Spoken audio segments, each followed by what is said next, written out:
ओम यथाग्निर्दाहिका शक्तिः रामकृष्णे स्थिता हिया सर्वविद्यास्वरूपां तं শারদাং প্রণমাম্যহম। তপস্বিনী শারদা। নহবতে ধ্যানমগ্না সৃষ্টি মা। গভীর ধ্যানে দেশ কাল পাত্রের জ্ঞান বিলুপ্ত হয়ে যায়, দেহ বুদ্ধিও থাকে না। সৃষ্টি মায়ের এই ধ্যানচিত্র আমাদের অনুকরণীয়।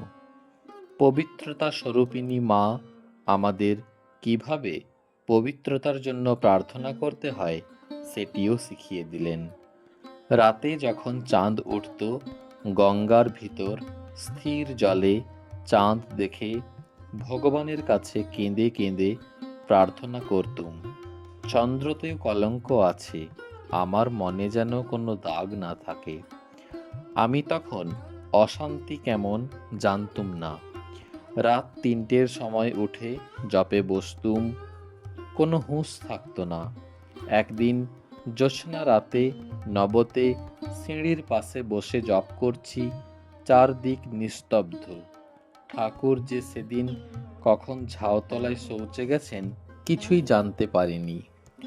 অন্যদিন জুতোর শব্দে টের পাই খুব ধ্যান জমে গেছে। তখন আমার অন্যরকম চেহারা ছিল, গয়না পরা, লাল পেড়ে শাড়ি, গা থেকে আঁচল খসে বাতাসে উড়ে উড়ে পড়ছে, কোনো হুঁশ নেই। ছেলে যোগেন সেদিন ঠাকুরের গাড়ু দিতে গিয়ে আমাকে ওই অবস্থায় দেখেছিল। সেসব কি দিনই গিয়েছে মা। জ্যোৎস্না রাতে চাঁদের পানে তাকিয়ে জোড়হাত করে বলেছি, তোমার ওই জ্যোৎস্নার মতো আমার অন্তর নির্মল করে দাও।